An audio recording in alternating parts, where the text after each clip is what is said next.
Well, an increase in defence spending means it's likely the government needs to make savings elsewhere, meaning pressure on other areas. Let's catch up with our political correspondent Emma Hutchingson about one of those areas now. Hi, Emma. We're talking about preventing the next animal epidemic.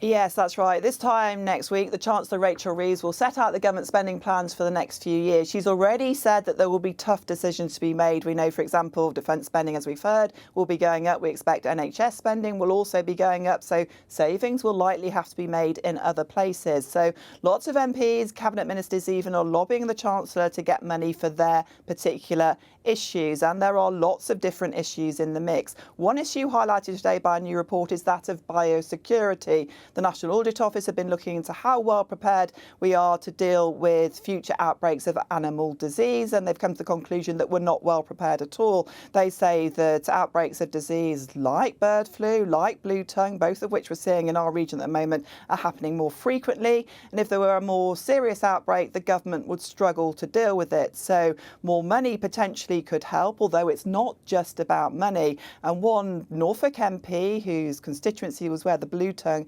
outbreak actually started, said that this report is a warning signal, a wake-up call, if you like, to the government, because a future serious outbreak of animal disease could even lead to another pandemic.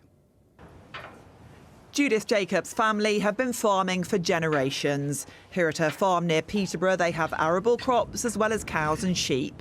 She says the threat of animal disease has never been higher. Currently, livestock farmers are facing probably one of the highest threats through risk and disease ever. We had massive threats and problems 2001 to 2007. It cost the country £13.8 billion on cows being culled, and to what avail? Back in 2001, it was foot and mouth that cost the country billions. Since then, there have been numerous outbreaks of avian influenza. More than 7 million birds being culled in the last 5 years alone. And more recently, blue tongue as well. The first case in Norfolk nearly a year ago. Today, a report warns we are underprepared. You know, we've had outbreaks of animal diseases, primarily bird flu now, for 6 years in a row. And the government's worked very hard to manage these outbreaks and to keep on top of them. But the evidence is pretty clear that were a more severe outbreak to come along, they'd really struggle, you know, the government agencies and departments would really struggle to cope with such a severe outbreak. The report says that outbreaks are becoming more frequent due to climate change and minimal checks on live animal imports coming into the country, and that there are not enough vets. The South Norfolk MP, whose constituency was where the first case of blue tongue was found, says today's report should be a wake-up call. I take biosecurity extremely seriously because biosecurity is national security.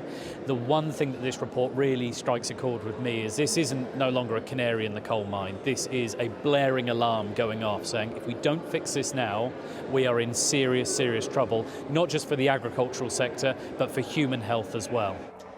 The government say they are committed to maintaining the country's biosecurity in the face of rising risks of disease, and say they'll do whatever it takes to protect our farmers and the economy. The fear amongst farmers is that it might not be enough to contain whatever is coming next. Emma Hutchinson, ITV News, Westminster.